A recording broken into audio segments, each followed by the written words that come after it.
Հա։ Սիրելի հայրենակիցներ,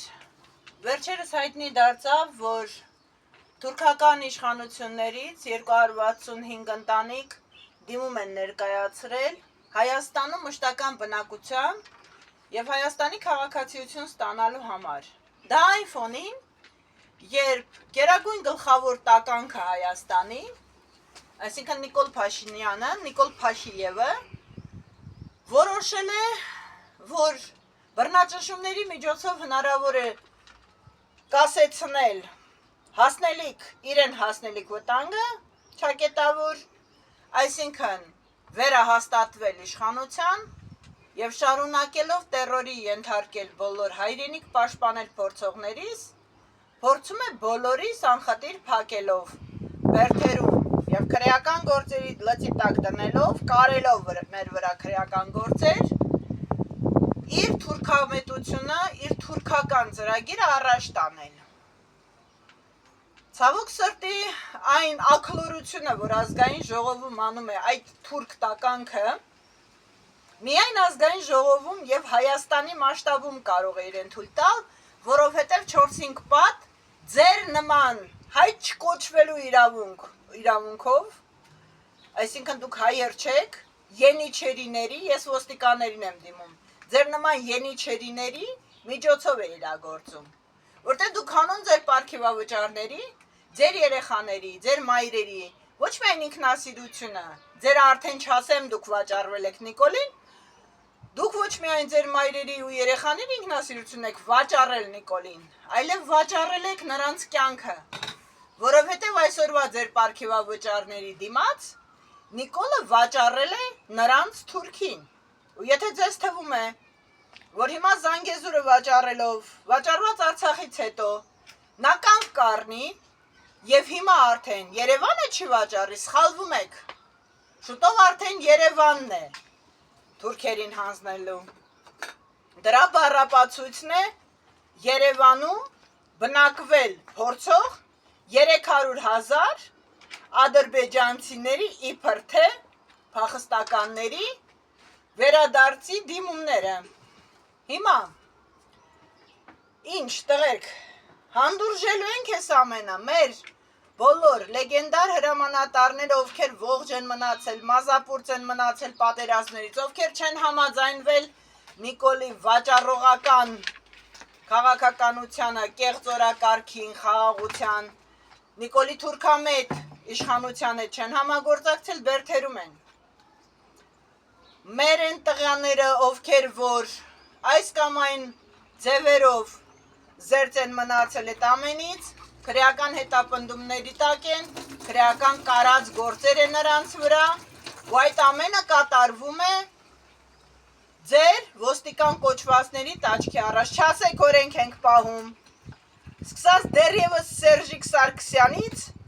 այսինքն 2015 թվից ինչ ես գիտեմ, դուք օրենք չեք պահում, դուք լապ եք վաստակում, ընդ որում թուրքի վճարած լապ։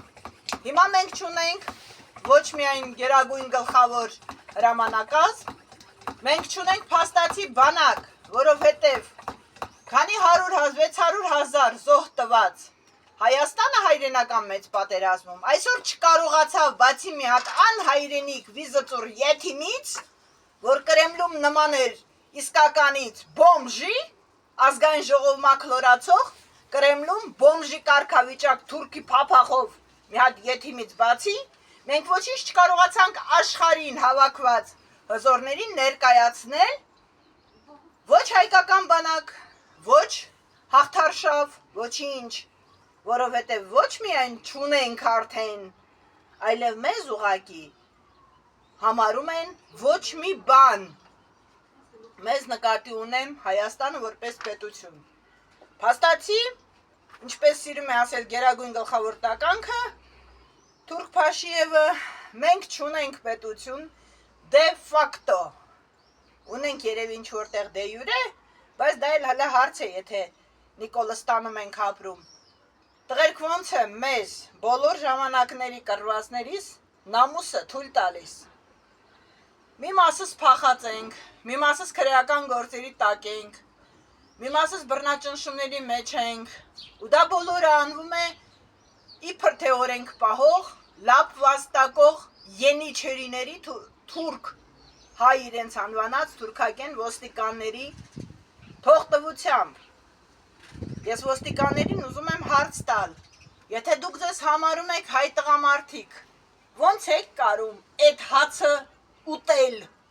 եթե դրանից ձեր զոհված ընկերների արյան հոտն է գալի ու համը։ Ոնց եք կարողանում գնալ Եռաբլուր, ես Սասուն Միքայելյանին եմ ուզում հարց տալ, արա ոնց ես գնում Եռաբլուր։ Սատկի էլի, ոնց ես ապրում։ Ես ուզում եմ հարցնել բոլոր նրանց, ովքեր իրենց ինքնասիրությունը եւ հայրենիքը, իրենց հայրերի գերեզմաները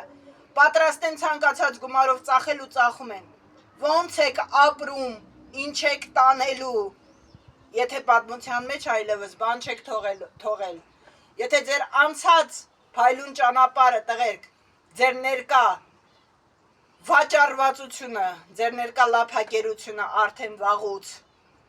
քանդել քամել է, շղարշով է պատել, ոնց եք ապրելու դուք հետո։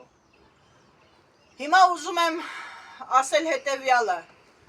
ես բազմիցս կոչ եմ արել եկեք հավաքվեք, բայց ոնց տեսնում եմ ոչ մեկը չեք ուզում հայրենիք պաշտպանել։ Ինձ էլ շատ հաճախ գրում եք դա քեզ պետք է։ Երևի պետք է որ ասում եմ։ Եթե չեք ուզում,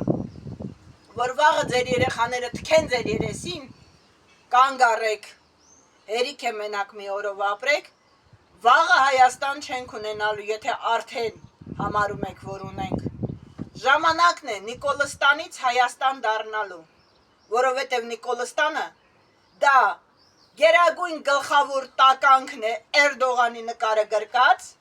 ազգային ժողովում դեղը չխմած մի հատ իրեն գժի տեղ դրած ծաղրածուն է, որ իրեն համարում է երկրի ղեկավար եւ լափակեր փորները քթներին հասած կարմիր բերետավորները ու ոստիկանության անուղեղ ուղեղները ստամոքսի մեջ պարգևավճարով պարող օրենք իբր թե պաշտպանողները, որ վաղուց իրենք երևի չգիտեն էլ այդ օրենքն ինչ է։ Եկեք վերջապես հավաքվենք։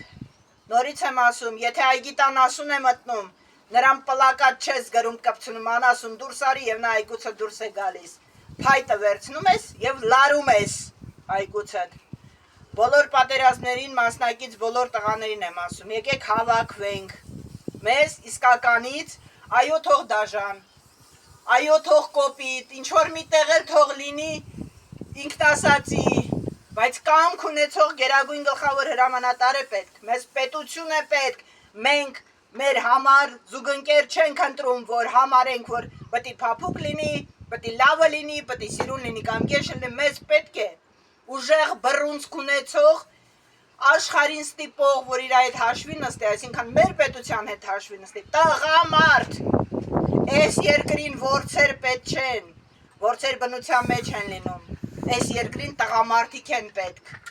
բռունցք սեղանին խփող տղամարդիկ, բոլոր պատերազմի մասնակից մարտական ընկերներից կոչ եմ անում, տղերք եկեք հավաքվենք, եկեք բռունցքի տանք, ուսուսի տանք ու մեր այս ավերված երկիրը թուրքերից փրկենք, ժամանակն է, որ հավաքվենք։ Ես իմ համար ընտրել եմ առաջնորդ, գիտեք, իմ ընտրած գերագույն գլխավոր հրամանատարը, կրկնում եմ ինձ էլ մի գրեք, ով ինչ ոնց, Ռոբերտ Քոչարյանն է, ու ես կոչ եմ անում հավաքվելու նրա շուրջ, կա ավելի ուժեղ մարդ, տղամարդ, որ կարող է այս երկիրը հանել այս փոսից, ասեք, ապացուցեք։ Այսքանը ընդամենը, սպասում եմ բոլորի արձագանքին։